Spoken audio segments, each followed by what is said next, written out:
Sonic Underground episode 34, Sonia's Choice. I guess that's a pun on Sophie's Choice.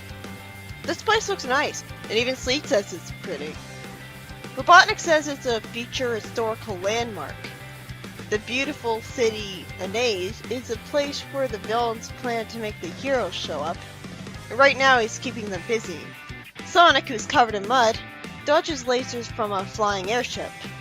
This is why I love Sonic. Action! Sonia's covered in mud too, and she avoids the airship in a falling tree.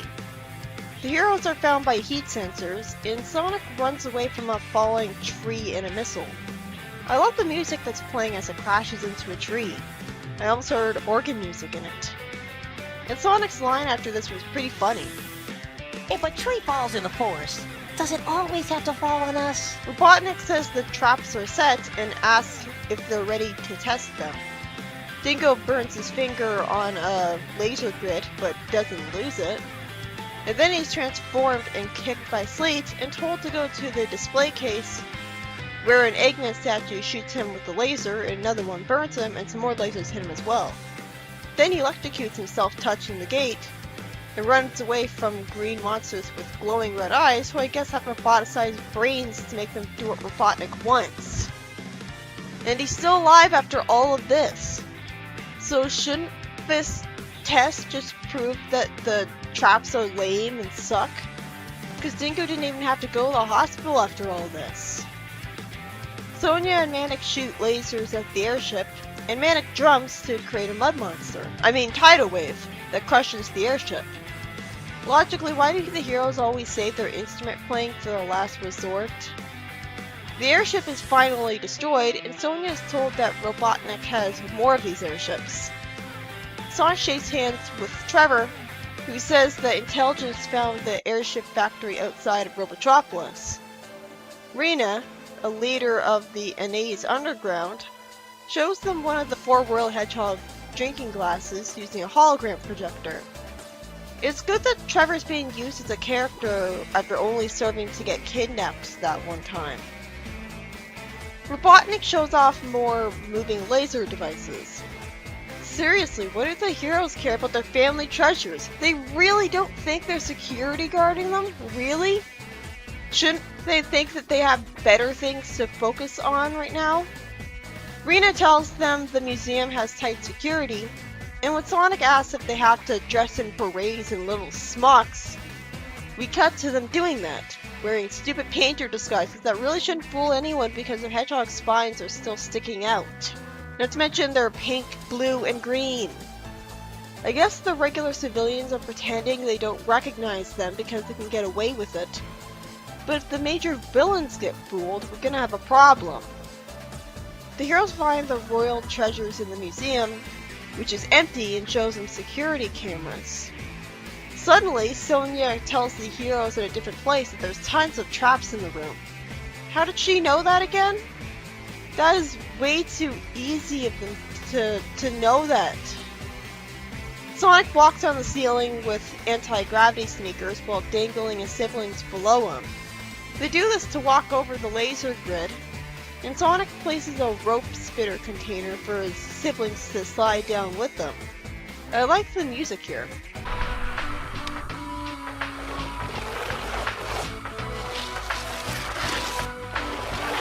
Sonia uses something to get rid of the laser grid temporarily, and Manic uses a safe listener to try to crack the safe. This looks way too convenient. How do the heroes know about the traps ahead of time? How do they know about the invisible laser grid? How do they have this technology? Did Cyrus make it? I don't know. Sonic gets threatened by a fire-breathing monster, Manic's pushed out of the way, and Sonia reactivates the laser grid to electrocute the monster. Of course, the stolen jewel activates the laser defense system. For once, Manic's kleptomania inconveniences the heroes instead of just being a gag. The airship is tricked into lasering a monster to death, and Manic uses his symbol as a shield to reflect the lasers back at the airship. That's creative at least. He drums to make the building wall fall apart, and they all escape from the museum. Sonia tells her friends to split up and meet back at the rendezvous, and Robotnik uses a device that magically shows him the footprints of the heroes in surfaces that don't leave footprints. It would have made more sense if it went after their scent trail and he had like a robot dog. As Manic's wandering around, Manic gets caught and Robotnik tells his robots to look for the tracks of the heroes. The robots go all over the place following their tracks. This is pretty tense. They deploy Megamuck, which is just mud. And Sonia and Rena jump out of a boat in the river. So I guess Robotnik's device will get destroyed and he'll never rebuild it, right?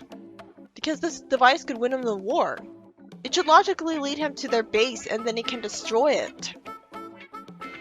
Rena gets a phone call, and we see Manic and Sonic get captured by Robotnik. Robotnik brags about his victory to Sonia. He says that in Ace there's some roboticizers and her siblings.